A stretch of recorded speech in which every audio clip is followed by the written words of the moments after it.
Иә, Қытай бала, кел, мен айтқан құжаттарды әкелдің бе? Тақырбас жуан қарын бастық Айдынның сәлемін әрен алып, жұмсақ былғары креслосында шалқайған күйі алдындағы құжаттарды ары-бері қарастыра бастады. Айдын өзінің тарихи отанына алғашқы келгенде Қытай дегенге кәдімгідей шамданып, намыстанып қалатын. 7 күнде көрге де үйренесің деген рас болып шықты. 2-3 күнде әлгі өзі жақтыра бермейтін сөзге құлағы әбден үйреніп, онша назар аудармайтын болды. Небәрі 30 жасында Қытайдағы асфальт үлкен зауытында бас инженер болып дүрілдеп тұрған екенсің. Бізге қатардағы технолог болуға келісіп отырғаныңды онша түсінкіремей алмай отырмын. Қарға мейі айналып түсетін шілденің ыстық аптабына қарамастан мойнына тоқпақтай галстукты қылғындыра байлаған жуан қарын Айдынға бұқа көздерімен сынай қарады. Келе салып төр менікі дегенім жарамас, деді Айдын сыпайы сөйлесуге тырысып. Әзірге маған сол қатардағы технолог қызметі де жетеді. Сеніміңізді ақтап, абыройлы жұмыс атқарып жатсам, ар жағын өзіңіз көре жатарсыз. Дәмесі зор өзінің, деді бастық Айдынға мысқылдай қарап. Әке-шешең бар ма? Ол кісілер әлі Қытай жақта. Әзірше келініңіз екеуміз келгенбіз. Пәтер жалдап тұрып жатырмыз. Былай болсын, Қытай бала, деді бастық орнынан ырғалып-жырғалып көтеріліп жатып. Мына құжаттарыңды маған тастап кет. Біз біршама ойланып, ақылдасып көрейік. Қызметке алыңыз деп жүргендер өте көп. Араға 2-3 күн салып, тағы бір соғып кетерсің. 3 күн аралатып, Айдын бастықтың алдында отырды. Так, өте дұрыс. Қазақстанның азаматтығын алыпсың. Тек мына Қытай тілінде жазылған дипломыңды түсіне алмай басым әбден қатты. Жоғары оқу орнын пәленше жылы бітірген, түгенше деген мамандық алған деп, оны бәріміз түсінетін орыс ағайындардың тіліне аударып, тиісті заң орындарына куәландырып алып кел. Ар жағын сонан сон көре жатармыз. Айдын күні бойы зыр жүгіріп, бастықтың айтқанын бұлжытпай, тап-тұйнақтай етіп, ертеңіне таныс кабинетке бас сұқты. Дұрыс, деді бастық, жарайсың. Өзің жоғары оқу орнын қызыл дипломмен бітірген екенсің. Бізге сен сияқты маман керек. Айтпақшы, денсаулығың қалай? Анау-мынауың жоқ па? Денсаулығым Құдайға шүкір жақсы. Бірақ сіздің анау-мынауыңызды онша түсінбей тұрғаным, деді Айдын көзін бақырайтып. Кейбіреулер әке деп, көке деп жұмысқа орналасып алған соң қояншық немесе безгек болып жатады. Сенде ондай жоқ па деп сұрап жатырғаным ғой. Сақтықта қорлық жоқ. Дәрігерден денім сау деген анықтама әкел. Сонан сон арғы жағын көре жатармыз, Қытай бала. Айдын 2 күннен соң дені сау, жынды, есуас емес, безгегі мен қояншығы жоқ деген анықтаманы да жеткізді. Дұрыс, бәрі дұрыс.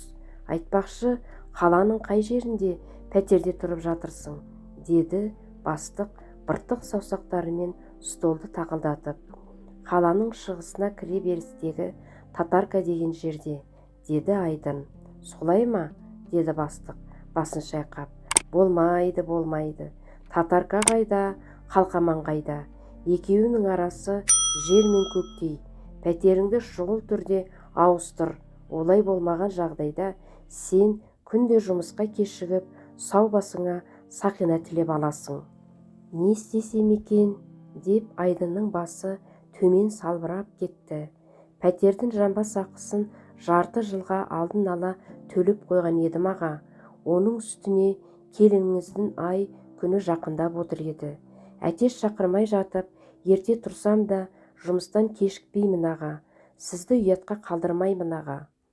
Бәрің де алғашында солай дейсіңдер. Сонан сон басқаша сайрап шыға келесіңдер. Қысқасы, Қытай бала, жарты жылдан соң пәтеріңді ауыстыра жатарсың. ал ол уақытқа дейін келін де аман есен босанып қалар. Жұмыс қайда қашар дейсің? Сонан соң тағы да көре жатармыз, деп директор сенімен шаруам осымен тәмам болды дегендей төбеге қарады. Айдын болса жігері құм болып жерге қарады. Өзін әбден әуре сарсаңға түсірген, кеңседен сала суға кеткендей көңілсіз шығып, көп күттіріп, діңкесін әбден құртқан ескі шиқылдаған троллейбусқа отырып орталыққа бет түседі. Дәл алдындағы орындықта бастарын түйістіре ауыздары ауыздарына жұқпай сөйлесіп отырған екі қара Қытайдың өзара әңгімесі Айдынды еріксіз елең еткізді. Алматыға келгеніне көп болды ма, дейді егделеуі жөн сұрап. 3 ай болып қалды, дейді жас қытайлық. Әлі үйрене алмай жүрмін. Алматы деген қандай қала өзі? Байқаймын, жергілікті халық өз-өзін сыйлай бермейді екен. Қазақ бола тұрып, шетінен шүлдірлеп орысша сөйлейді. Бұл өзі Россия ма, жоқ Қазақстан ба? Түсінбедім. Қытайдан шағын техникалар жеткізіп, өз бизнесімді ашсам ба деп едім, алдымнан аяқ асты бір проблема шыға келді. Нағыз бюрократизм ғой мұнда. Шынымды айтсам, әбден шаршадым. Қазақтарда бара бергенше пара бер деген мақал бар, деді егде Қытай қулана күліп. Шетінен шіреніп қалған чиновниктердің тілін таба алмай жүргенсің ғой шамасы. Бастықтардың қазағы да, орысы да, басқалары да ақша десе бәрін де сатып жіберуге дайын. Тек қалтаңда ақшаң болсын, бауырым. Сондықтан да Қытайға қайтып кетемін дегеніңді қой. Ары кетсе, жарты жылдан соң өзіңді судағы балықтай еркін сезінетін боласың. 1 жыл өткен соң Алматыдан ит айтақтатып қуса да кетпейтін боласың, қымбатты жерлес. Айдын түлкі сияқты ыржиған қытайлықтың бет-пердесін басына қаптап жата кеп сабағысы келді. Бірақ жылмақай Қытай итінің сөзі ашы болса да шындық еді. Намыстан ба, жоқ ашудан ба, Айдынның қан қысымы көтеріліп, екі көзі қарауытып кетті. Айналасындағылардың бәрі де Айдынды келемеждеп, сақ-сақ күлетін сияқты. Солардың арасында өзін 1 ай бойы салпақтатып қойған жуан қарын қасқабас қазақ бастықта, сойылған түлкінің басындай ыржиған әлгі қысық көз екі қытайлық та жүр. Айдын ертесіне бір қажетіне жарап қалар деген $2000 әйелінің аузынан жырып алып, қалың конвертке салып, жуан қарын бастыққа имене кірді. Қалай, Қытай бала, пәтеріңді өзгертіп үлгердің бе? дейді жымысқы көзі күлімдеген директор. Жоқ ағасы, пәтерімді ауыстыра алмадым, бірақ сізге деген көзқарасымды өзгертсем деп келдім. Мынау соның белгісі, деп жуан конвертті бастықтың алдына жайлап сырып қоя берді. Шыбын тайып жығылатын тақыр басты жуан қара ерекше бір ептілікпен параны көп қағаздарының арасына қыстырып тыға қойды. Пәтеріңді ауыстырмағаның жақсы болған екен. Кешеден бері соны ойлап, уайымдап отыр едім. Бәріміз де пендеміз ғой, дегенмен сенің жағдайыңды түсінемін. Қытай бала, түсінемін.